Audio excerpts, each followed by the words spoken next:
Well, hello, my friends. My name is Laurie Smith, and this is Wednesday Survivor Check-in. I usually do this on Saturdays, but the last couple of Saturdays. And sorry, I'm a little bit late. So I hope that you're all well and everything.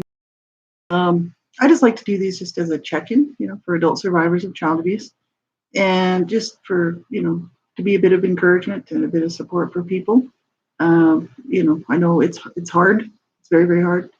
And so many people are isolated these days, especially with COVID-19. Survivors of child abuse or abuse of any type are quite often very isolated anyway, in many respects. And so with COVID-19, it just makes things that much harder. So that's why I do this show, and hopefully you'll get something out of it. Um, I've been busy. I usually do this, like I said, on Saturdays, but I got a job. I finally got a job. I was off 16 months and just looking for work, sending those resumes out, and never hearing back. So I'm really thankful. It's part-time, but it's on the weekends. And so, yeah, I'm so thankful that they picked me up for this job. So hopefully I'll be able to keep it, hang on to it, right? So this is the thing. It is tough right now. It's really hard. And it doesn't even matter who you are or what the situation is. Everybody's struggling in some regard because of this mess we're in with COVID-19. So yeah, I would just say, hang in there, people. You never know, right? Keep trying. That's all we can do, right? So yeah, I'm just sitting back this morning, and I don't really have any topic. This is April Child Abuse Awareness Prevention Month, or it's the month, especially in the States, but actually around the world, it's kind of known as the month that you know child abuse prevention awareness is spoken about, and you see a lot of posts and stuff. If you're on Facebook and you're checking things out, you'll see a little bit more info about it this time of year. So I'm doing with my sister advocates, Donna Shearer and Lee Roberts from Advocates United for Humanity. That's AU4H, Advocates United for Humanity. We're doing a talk next Tuesday. And hi, Pasagio Olivella. How are you? I hope you're well. Hope everything's going okay. And yeah, it's been a while since I've been on. Been kind of just, sort of a little bit inundated and busy. And but I'm glad to be here.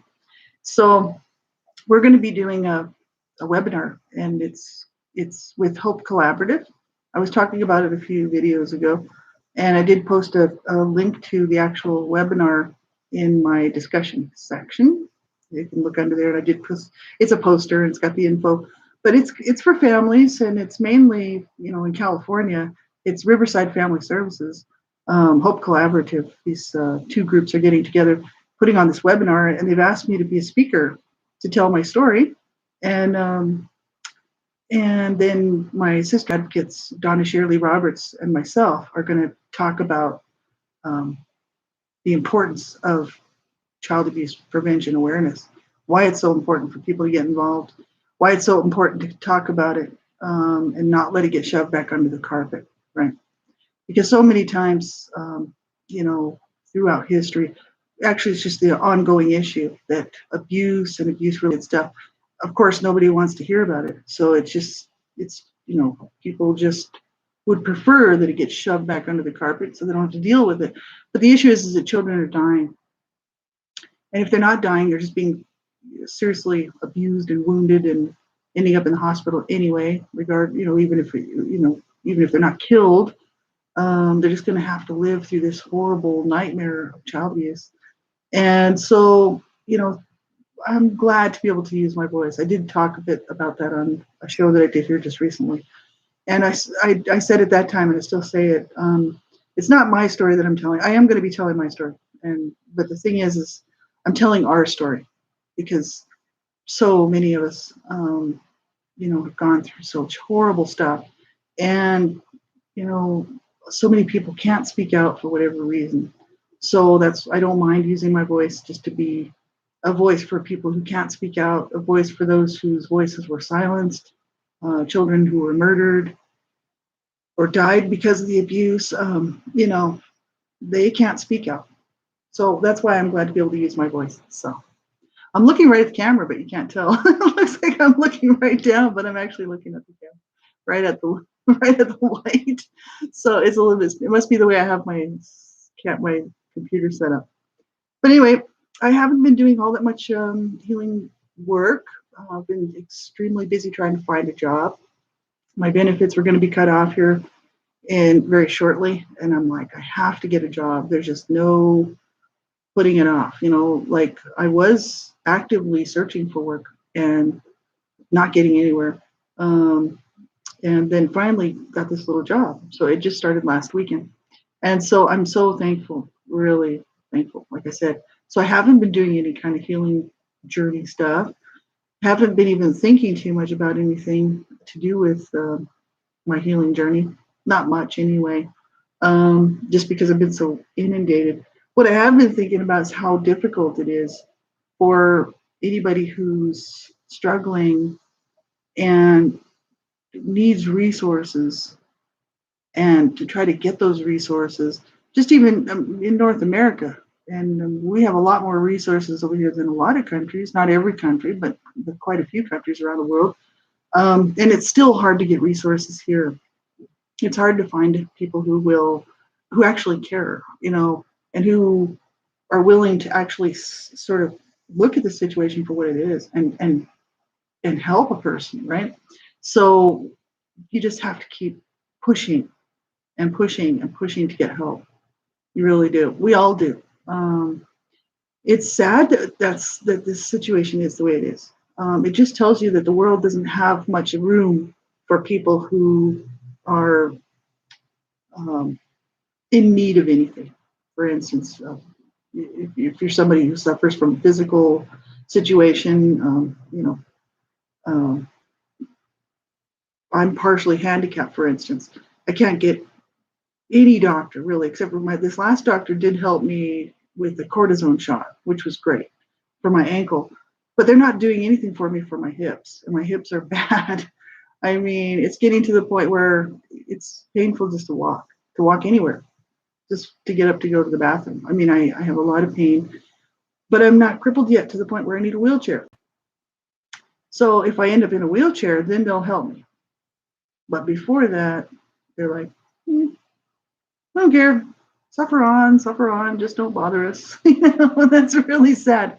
So the issue is we just have to keep pushing and keep telling, whatever your needs are, you have the right to pursue, getting those needs met.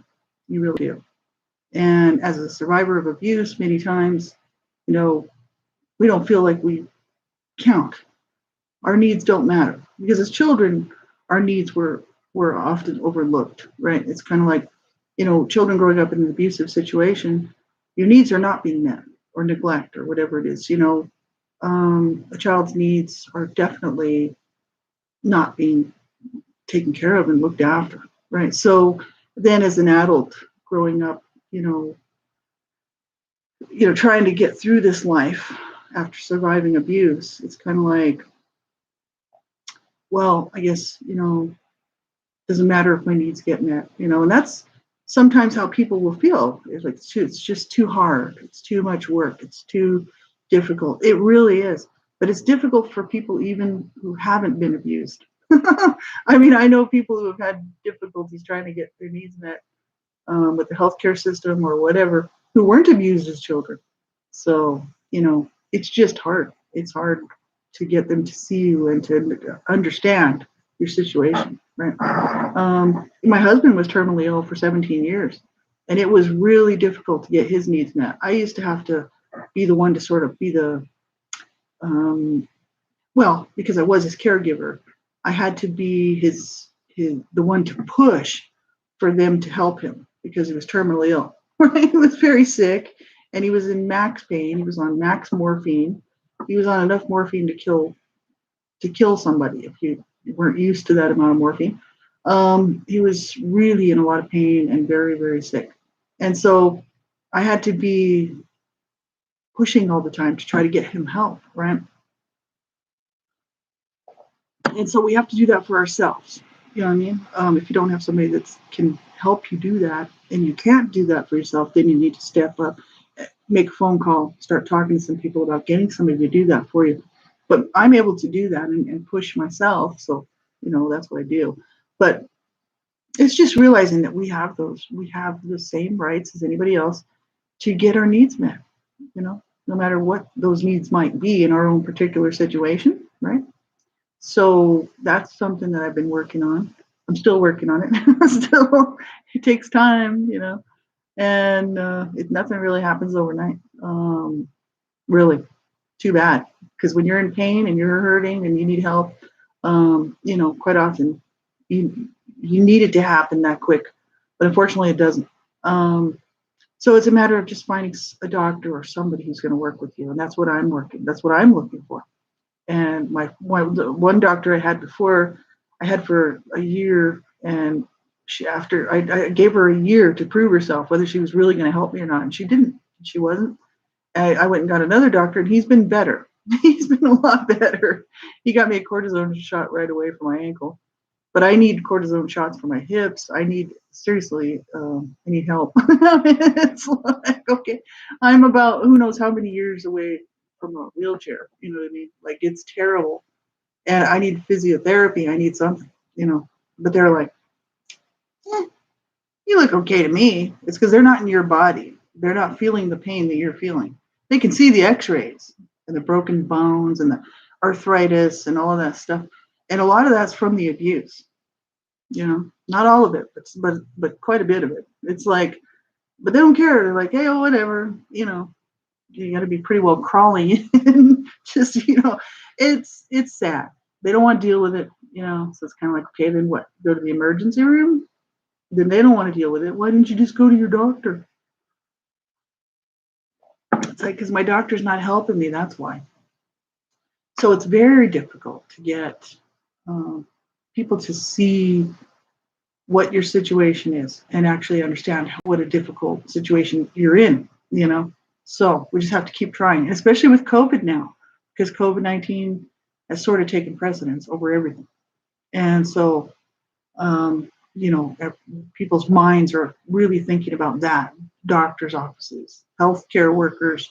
So yeah, you have to make sure, you just keep pushing and keep working on getting somebody to see your situation. If you're struggling and you're having troubles and can't get somebody to help, find somebody who will. Keep looking. Like this doctor that I've just got. If I continue to go to him and he still isn't going to help me out, I'll go find another one who will help me out. Who will see the situation for what it is and be like, okay. And the facts are there. The X-rays are there. It's the information's there. So they just need to find somebody who actually cares. So that's the issue. It's hard to find somebody that cares, and not very many people do, unfortunately. It's always been kind of a dog eat dog life. And the thing is that's the truth. It's not even just because of COVID-19 or anything, or the world's becoming so stressed out that they can't seem to care about much. The world's always been like this, obviously. And there's always people that slip through the cracks, and there's always people that get overlooked, and there's always people that need help that don't get help. And I mean, especially around the world in countries where there isn't any help for people.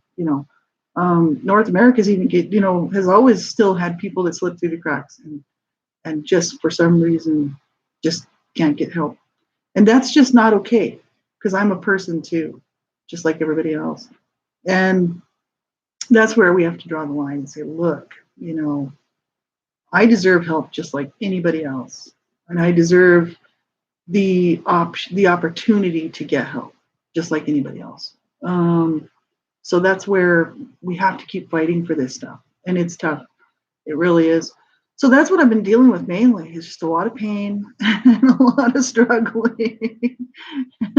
Finally got a job, but now I'm in bad pain because I'm not sitting. As long as I'm sitting and just not moving, I'm all right. But if I got to get up and do anything and move around, it's like really painful. So it's tough, and there's what can you do? Just keep going, keep trying. It's about all we can do, really. So that's all that's been going on with me. Um, you know, these issues, they are so tough for people who have been abused. You know, I I was sort of sitting around thinking a little bit about what I went through, because I have to do a talk next Tuesday with this Hope Collaborative uh, Riverside Family Services, and just sort of have about 45 minutes to tell my story, and then we're going to talk about child abuse prevention. And I thought, what's the most important thing, that I can get across to the listeners who are listening, and it's just mainly that children were not put on this earth and are not put on this earth to abuse. They're not put on this earth to, um, hurt and abuse in any way. So we need people's we need education is what it is. We need people to become educated and aware of the fact that children are living beings, living human beings, and they have the right to be treated with dignity, with respect, with care, with love, and they're not put here to abuse. So society has always felt that caregivers and parents and others, should be allowed to just do whatever they want to a child. That is not okay. It's not okay. And we need to change the perception of the world, of how the world sees children and how the world deals with children.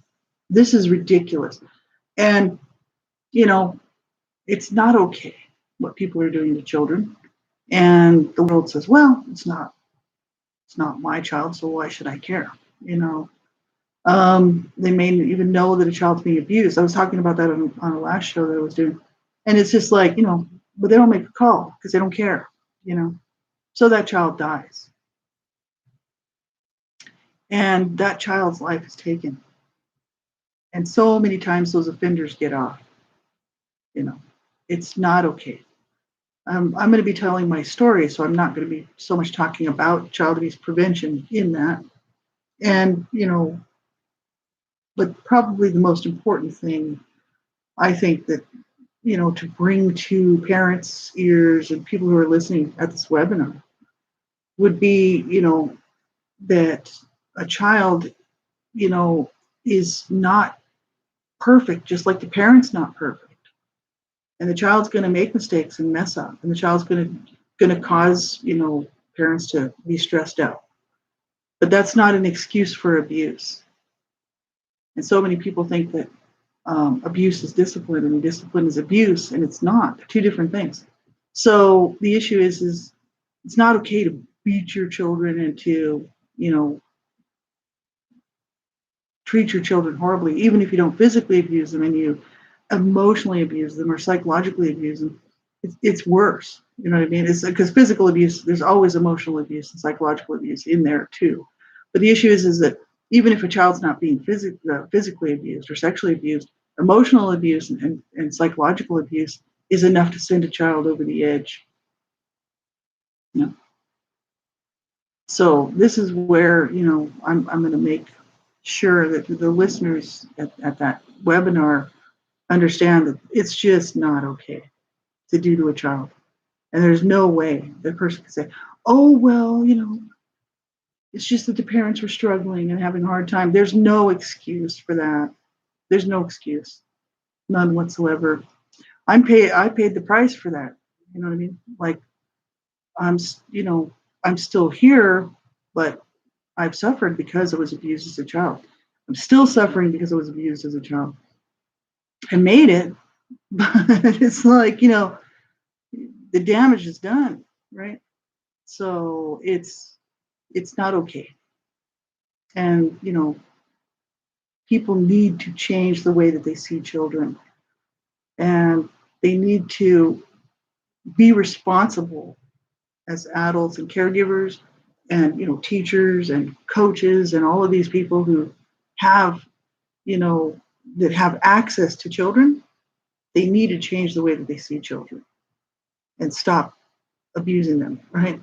So I'm going to, it should be a good talk, and I think it's really important. So I'm really thankful to be asked to be able to do that, to be part of that.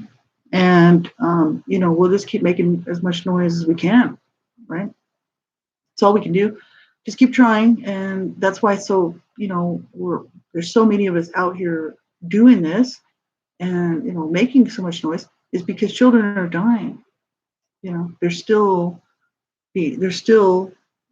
dying. Why? Why? I don't understand it.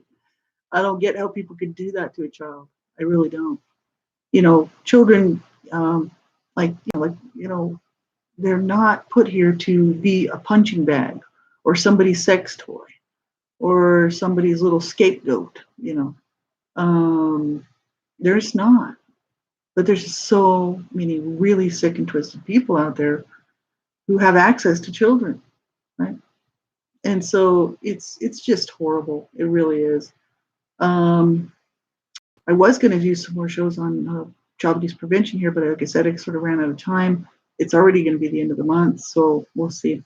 But we just need to do what we can within our own capacity, right? To first of all, if you have children, protect them, right? Seems like should be common sense, that you would protect your children from abuse, but so many parents don't. That's why you have children ending up being abused in churches and schools, after school programs, camp situations. Abuse doesn't just happen at home. I mean, abuse happens wherever the children are, whoever has access to the children, right? So if you're a parent, you think it's perfectly safe sending your kid off to camp, you don't know who those people are. You know what I mean? Youth pastors, you got to be really careful with that stuff, right? You don't know who these people are. There's so many people out there, really sick and twisted people, who have access to your children. So even if you're not abusing your children, that doesn't mean that somebody else won't. And that's a fact. That's scary. If I was a parent, man, I'd be checking every single one of those people out.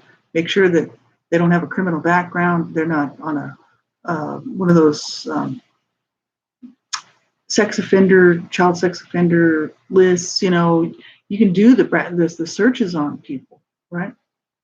Now the camps should be doing that, and the churches, but sometimes they don't. Sometimes they just slip through the cracks, and people get in anyway. And I mean, schools. This is a real problem. Look at the amount of children being abused by a teacher, sexually abused by a teacher. It happens. Yep. And how these people get in, I really don't know. Now we know the church is a real problem, and especially the Catholic Church. I'm not running anybody down. I'm just saying because they hide their own offenders within, the church system, and they'll just ship them off to another area where nobody knows that priest or whatever, or they'll just carry on in a new place, right? And they're kind of doing that with the Boy Scouts thing too, right? So this is the issue. Abuse is happening right now all over the place, all over the world. And man, if you have children, are they safe? Do you really know that? It's a scary situation. In situations where children are abused in the home is a little more difficult because it's very covert. And it's like if somebody in the family who knows what's going on doesn't say something, if the children or the child's being threatened, that their life's being threatened, will they say something? If the teachers aren't looking for the signs and symptoms of abuse, now with COVID-19, with kids being at home, things are just worse. Because at least before the teachers could see the children right in the room, a little easier to spot signs of abuse. Still, yeah, I mean, kids are going back to school now, but the issue is that our teachers going to be looking for the signs and symptoms? I mean, we were red flagged. We had CPS, Child Protective Services, on our case, and they were assigned, and then they signed off. But the thing is in the schools, we're alerted, obviously, for the teachers to keep an eye on us. And did those teachers ever ask what was going on in our home to any of my siblings or myself? No, they don't care. They're just like, whatever. It's like, of course, that was back in the 70s. Things were a little bit different in the 60s and 70s. That's a while ago, right? But things are getting better because there's more information. But the thing is that still you have people that don't care. They just let it happen. They just let it go on. They even know a child's being abused, and they're like, oh well, it's not my place or not my problem or whatever. So this is really harsh, and every single person out there who has children, or is going to have children, needs to think very carefully about being a parent. Like, children are not there for you to abuse. They're just not. And, my mom would say stuff like, it's my right to kill you. Well, she wouldn't say it. She'd be screaming at me while she's beating on me. And she'd be like, it's my right to kill you. I can kill you if I want to. And I'd be like, when I was really little, I was begging her for my life. I'm like, oh, please don't kill me. You know what I mean? Then when I was older, I was like, go ahead and kill me. I was like, you've already killed me anyway. It's like, I'm dead anyway. May as well just finish it off. I didn't care after, especially after the age of 10, it was like, whatever, you know. She just loved to say that because that's how she felt. She really felt it was her right that she could kill me. But on the other hand, my mother's brother, like my grandmother, killed her own son. And nothing was done. She wasn't brought up on charges. No, they just buried him. No big deal. This was back in like probably the 1930s. But the thing is that my grandmother was a horrible woman, and she abused all of her children. So that's my mom's mom. So there you go. You know what I mean? It's no wonder my mother had no parental motherly skills. She was abused by her mother horrifically, but she didn't like being abused by her mother. You know, she didn't like the fact that her own mother had killed her brother, my uncle, and when he was a teen, like a young teen, and she was responsible for his death. Is what it was, because she beat him up badly, and he had pneumonia. She made him sleep in the barn, and he died. And so, she was really responsible for his death. And they just buried him. No big deal. See, back in the 30s, kill your kids, whatever. So my mom, in the 60s and 70s, it's my right to kill you. If I want to kill you, I can kill you, And I'm like, it is not. It's not okay. It's not okay to beat on children. It's not okay to kill them. It's not okay to sexually use them. It's just not. So I don't mind saying it. you know, I don't, I don't mind saying it. I started speaking publicly in 2009, and I'm like, too bad. I'm going to say it. The world needs to hear it. It doesn't matter who they hear it from. Somebody's got to keep speaking about this stuff. This is ridiculous. So, my mom didn't like the fact that her brother was killed by her grandmother. She blamed her mom for that. My grandmother, she always spoke about how horrible that was. And she used to cry because her brother had died so horrifically, being beaten and then put in the barn and died of pneumonia. I mean, that's horrific, right? So, she didn't like that, but then she could beat me, and bust my head open and hurt me bad, and then say that it's her right to kill me. I'm like, how could you do that? Coming from abuse, knowing how horrific it is to be abused as a child, and then do that to your own children. So it's not always the case that somebody who's been abused will abuse their own children. That's a fact. There's many survivors of abuse who would never hurt their children, even whether they were abused or not themselves. They just wouldn't hurt their own children. That'd be me. I mean, if I had children, I wouldn't abuse my children. I'm just not that type of person. I would just love them to death. You know what I mean? I'd just be like, just doting on them and probably terribly spoil them badly. But the thing is like, I would just make sure they knew they were wanted and loved, and, I would never abuse my child, right? I don't know how people can do this and think that it's okay. The world's perspective, like I'm saying, on children needs to change. It's not okay to do these things to children. It's going to take many generations for people to realize that this is not okay. Will they ever get it? I don't know, because it's institutional too. It's not just parents. Like I'm saying, this is not just a parental issue. My parents were my abusers, but abuse happens, like I said, wherever the children are. How can you convince a world that it's not okay? to abuse a child? That's the question. That's the question that I keep asking and I keep saying. It's like, when is this going to change? You know, I'm going to be only here for so many more years. Like I'm older. I've only got so much time left. Young people who can speak out against this stuff and who can get involved and do something about this, they're the ones that need to keep this ball rolling, and then those behind them, and just keep going, keep it going, keep it going. Because we need society to change their perspective on the way that they see children. Children are not objects. They're really not. They're not objects for you to use. They're not objects for you to abuse. No, they're not. And I think stiffer penalties, heavy duty punishments for this kind of stuff would probably really help, right? If people knew, that there were going to be some serious repercussions from abusing and killing a child, besides a couple of years in jail, or maybe just get off, for time served during the waiting for the trial sort of thing.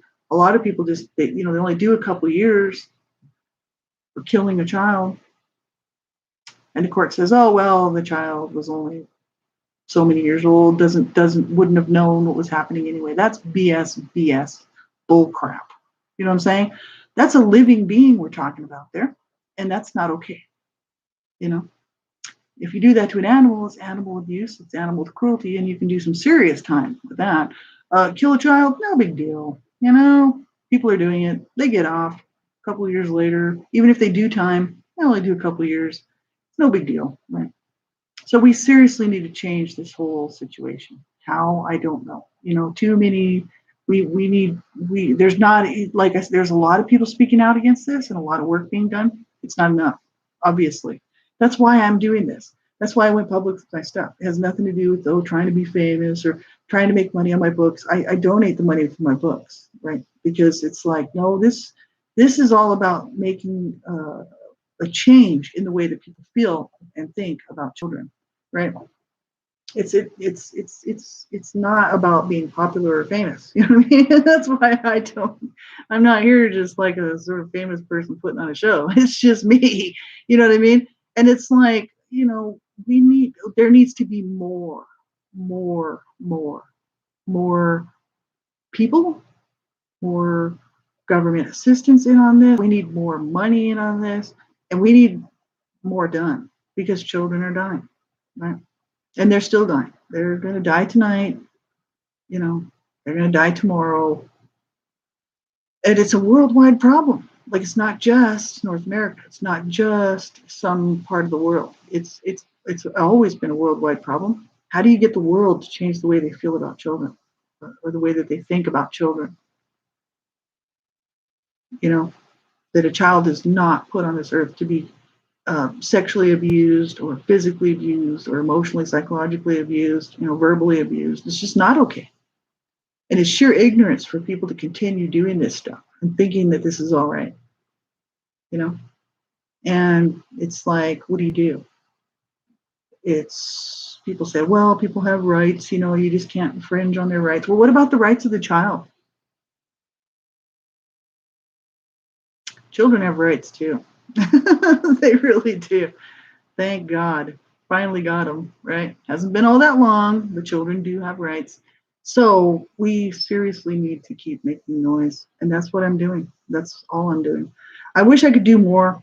Like I said, that's my biggest, I think the thing that when I sit around, I spend a lot of time by myself, and especially now with COVID-19, I'm really isolated, and my husband passing away, But I sit around, I think a lot about, the issues of child abuse. And I think about, the saddest thing that I can think of for myself, the thing that I'm most sad about, is the fact that I can't do more. There's not enough I could do. I can't do enough to change this, So I can only do what I can do. So I come on these YouTube or wherever and put my stuff all over the place and just talk, because I'm like, that's all I can do,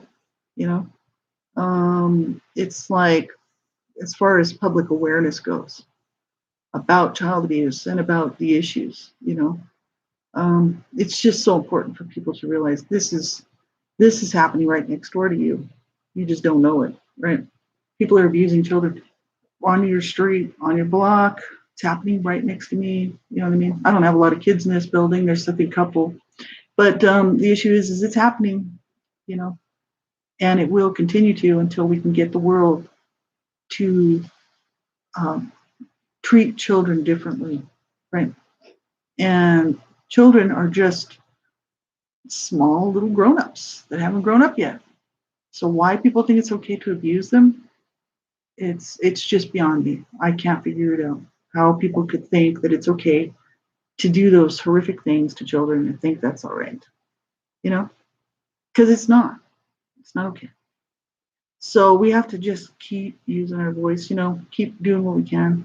I hope to be able to write some more. I really do. If I can get my financial situation straight, where I'm actually not stressing over losing my being homeless all the time, which is the situation for the last couple of years.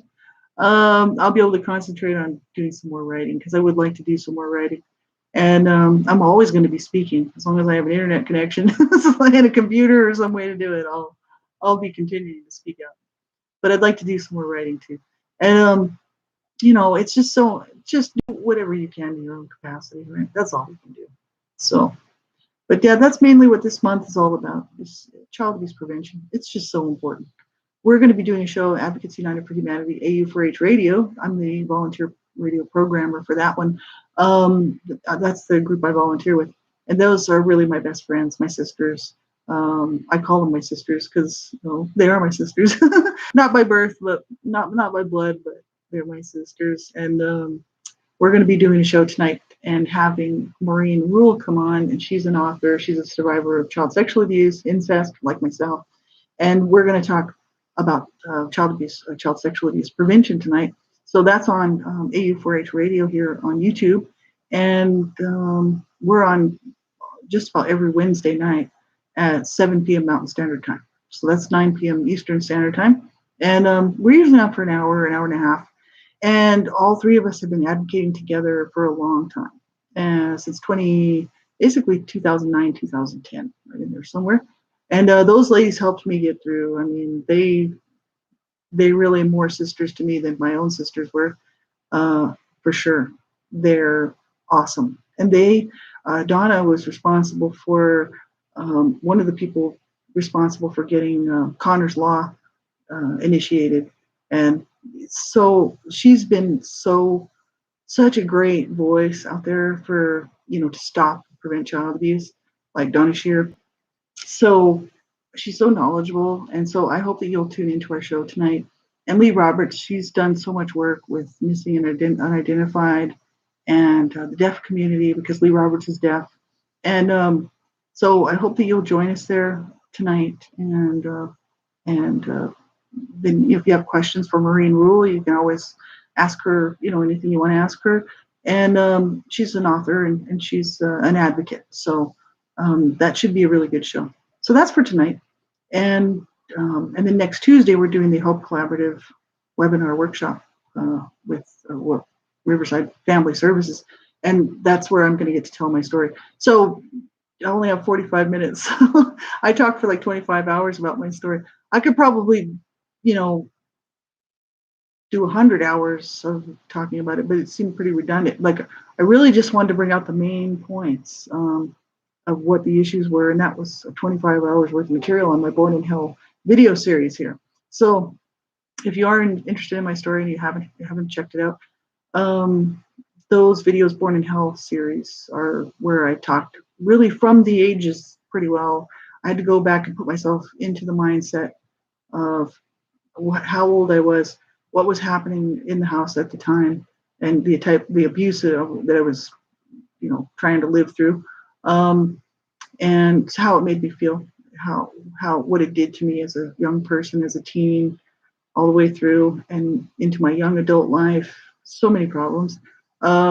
So if you're interested in that, you can check that out. That's the Born in Hell video series that I did here. That's 25 hours worth. So this next Tuesday, I've only got 45 minutes. So I'm going to have to cram all this stuff in. So I'm only going to talk about highlights, a few things. And try to get the point across to people how important it is to be aware. You know, children are being abused right next to you. If you keep your eyes open and keep your ears open, you can save a child's life, right? Or save children from abuse. So important, right? So it's going to be a great honor, like I said. So that's next Tuesday. Then the following Wednesday, we'll do something else child abuse related for Advocates United for Humanity. And if you haven't checked our website out, be sure and do. We have all sorts of resources there, tons and tons of free books about all sorts of issues, not just child abuse related. And if you're interested in checking all that out, there's free ebooks that you can get a hold of. They're awesome resources for people, and it's great. So be sure and get a hold of us if you need anything, if we can help you.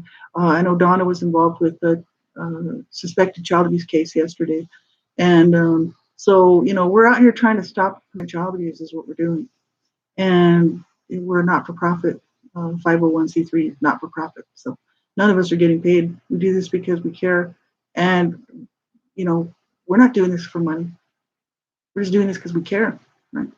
And that's why I wrote my books. So I donate the money that I get for those books. I don't even get to see it because I just donate it straight to wherever it's going. And right now it's going to, and they probably always will now, it's going to AU4H, and it's going to promote the Community Kids Watch program, which is in memory of Anson Stover, who was killed by his abuser in Pennsylvania. So just last December. So that's where that money's going to go. And I think that's awesome because that's where it should go. It should go to help and stop and prevent child abuse, right? So that's where I wanted the money to go for my books. And I never wanted the money for those. So, it's just whatever we can do in our own capacity, right? It's, we only have so much time. We only have so much energy. We can only do so much as one person, but whatever you do, don't be silent, watch out for the children around you. Make sure they're not being abused. I always say this, and it gets redundant, but you never know. Somebody might be listening that hasn't heard my stuff before or checked it out. It's just really important. So, trying to save children's lives here. So, yeah, so that's about it. I was working on looking at some more info regarding my healing journey with the CSA child sexual abuse, but I haven't been able to get into that at all because I've been just really focusing on getting a job and trying to stay sane in this situation with COVID-19. It's tough. It really is. I can't do anything too physical because, like I said, I can't hardly even walk. It's just too painful, So my whole world has been kind of really messed up for the last couple months. I've been doing a few little broadcasts here and there, but it's really tough. It really is, because at the end of the day, I'm just like, I'm exhausted. I'm like, oh my God, how can I do this? How can I keep going? And that's just the issue. It is hard. I know how hard it is. And it's tough. We have to keep going, right? So for all my survivor friends out there, I'm telling you, don't give up. Sometimes I want to give up. I really do. Even last night I was thinking, man, I'd just like to give up. I really would. I'm so, in pain and so tired. And it's like, no. I have to keep going, because that's life. Life is harsh, and it's just not easy for most people. Maybe for some out there it's somewhat easy, but not for a lot of us, And so we have to just keep going, right? And that's my fight, is to not give up. And because two of my brothers killed themselves, and they grew up in the same house I did. It's no wonder they killed themselves. I wanted to kill myself too. Absolutely horrific. Absolutely horrific. That in their mid-30s they gave up, and I mean, I almost gave up for the last time at the age of 42. So I'm 55 now. So that's a while back. And I've decided that the way that I get victory over my abusers is to stay alive and do well. that's how I'm getting victory. I'm like, yeah, they couldn't kill me. They couldn't get me to kill myself. Yeah, I win this fight. So this is why I do this, because I know how hard it is for survivors of abuse. And, I know how hard it is. I absolutely do. And you know, sometimes it's okay to sit there and feel like you just can't do it. Sometimes you just need to have that little downtime, that little pity party. It's just not okay to stay there. That's what I always say. You know, it's okay to have those days where you just say, you know, F it. I don't care. I'm not doing anything. I'm going to have my own pity party and I really don't care. It's okay because we need to be able to feel the feelings, right? Keep shoving that off and it becomes a problem. It's like, no, it's okay. Feel the feelings, you know, let it out, you know, whatever it is. And then pull it together, you know, and that's what I do. You know, I'm like, okay, no, I'm going to keep going. Just in sheer defiance against my abusers who didn't care whether I lived or died, told me I should have never been born, you know, told me they should have killed me my whole life when I was growing up. You know, this is not okay. And so I sit there now. That's my way of getting back at them.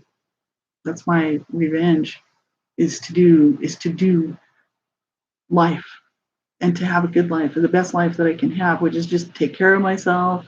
You know, I get up in the morning and I'm like, I'm still here. They couldn't pick me up. You know, that's really a good feeling. It really is, because so many children don't get that. You know, they die from the abuse. And I didn't used to feel this way, like I said. But after the age of 42, I was like, man, I am not going to let them destroy me. They almost destroyed me as a child. You know, they tried to. And then I almost destroyed myself because they almost destroyed me. And I felt that I was just, why bother living after going through all of that? And and now I'm like, no, no, I'm doing it. And I'm going to make as much noise as I possibly can about this. And I don't care who likes it. You know, that's my way of getting back at my abusers. So it's great. And but I know how hard it is. And I know, like I'm telling you, I wanted to kind of give up this weekend. I was just like, I don't know why I keep trying. But the thing is that then this little thing pops back in my head, and I'm like, yeah, no, I'm doing it. I don't care how hard it gets. I don't care how hard it gets. Life's been hard for me anyway. You know what I mean? People say, oh, well, you know, and it's like, well, no, but I wouldn't even want you to walk 5 seconds in my shoes. That would really suck. I wouldn't wish that on anybody. You know, we've all been through a lot. And to live this life is to be a survivor, really. When you think about it, we're all survivors. Right? And so it's, you know, we have to keep going, right? And we have to keep reaching out and keep looking for what works, you know, looking for the stuff that's going to help us to get through this stuff, right? I have so many more coping skills than I used to have. And I've just from doing my healing journey stuff, which was mainly the ASCA, Adult Survivors of Child Abuse, a more centered program. That's been very helpful. Survivor to Thriver workbook. Also, John Bradshaw's books, Robert Burney, you know, other support groups, SIA, Survivors of Incest Anonymous, this kind of stuff. Whatever you can find that will help you to make it through, right? And then, you know, work on getting your life situated. You know what I mean? And that's what I was talking about in this series that I did for the daily broadcast there with the Survivor to Thriver workbook. It's so important, you know, to get all of these little pieces together, right? Because you can, if one side is off, it just messes the whole thing up. It just messes everything up. You know what I mean? So, you know, you can't heal if you got a lot of crisis going on around you, like no home, you know, homelessness, drug addiction, you know, all this stuff going on. You know, how can a person do healing work with that kind of stuff, or even abuse, right? People out there being abused in a domestic abuse situation, you know, domestic violence, stuff like that. You need to get yourself to a better situation, right? And, you know, and then once you're sort of situated, then you can start working on these pieces of the healing journey stuff, right? And like I said, I mean, hey, counselor, therapist, whatever works for you, you know what I mean? For me, it was all self-help and mainly support groups because I trusted numbers. I don't really trust one-on-one because both my parents were my abusers and my brother. I don't trust one-on-one, period. But group support for me, that works. And it's like, you know, that works for me, but it doesn't work for everybody. So you have to find stuff that works for you, right? So just try stuff. And you can always get a hold of me. Like my info is on the under the about section there. my email and all that. You can always contact me if you're just looking for resources or wondering what might be helpful for you or whatever. I'm always available, and you can contact me, especially for resources to try to find stuff, because I'm always looking for myself to keep my eyes open for resources. So, especially free resources. So, if I can help you find anything, let me know. And otherwise, just take really good care of yourselves. I don't know when I'll be back on. I'm going to be working. If I get to keep this job, which we never know. And there's a situation that I may not be able to keep it actually, but that'd be too bad. But if I get to keep the job, then I'll be working on the weekends, so I'll have to move the Survivor check-in to Wednesdays. So that's why I moved it to today, Wednesday midweek Survivor check-in. So you just take really good care of yourselves, and thanks, Pasagio Olivelo, for being here with me. I appreciate it, and everybody else who popped in, very nice. And you take really good care of yourselves. And until the next time, I hope to be on next week. Catch that webinar if you can, that Riverside Family Services Hope Collaborative webinar. I'll be there, like I said, and then my friends will be joining me, Donna Shirley Roberts, and we're going to talk about child abuse prevention. So take really good care of yourselves. Do something nice for yourself today as a survivor of abuse. Today, what I'm going to do is I'm going to be really, really nice to myself. I'm not going to run myself down. I'm not going to sit there and feel like I can't do it and I'm just stupid or whatever. I'm going to be really good to myself, and I'm going to do something fun that I enjoy. I'm studying guitar. I got some guitars in the background there. I'm working on guitar. I'm learning guitar. It takes a long time. I've been working on it 3.5 years. I really still suck. Otherwise, I'd play something for you. So as soon as I can really play something half decently, I'll play for you. I'll play a song. I love guitar. And so that's what I'll be doing. And so you do something good for yourself, right? Whatever it is, just be good to yourself. Be kind to yourself, and don't let people abuse you. No, somebody wants to treat you like crap and treat you like dirt, you just put your foot down. No. As a child, we were forced to take that. I was forced to take the abuse that I went through. I had no other choice. As an adult, no. Sorry. I don't let people abuse me. It does change my financial situation sometimes because I don't let bosses abuse me either. But the thing is I don't let abusive people in my life, period. Right? So be good to yourself. Don't allow abusers around you. And you find some good friends and good people who will build you up and not run you down. Right? Somebody who's just going to be there as a good friend, a good shoulder, who doesn't want you to change because they like you just as you are, right?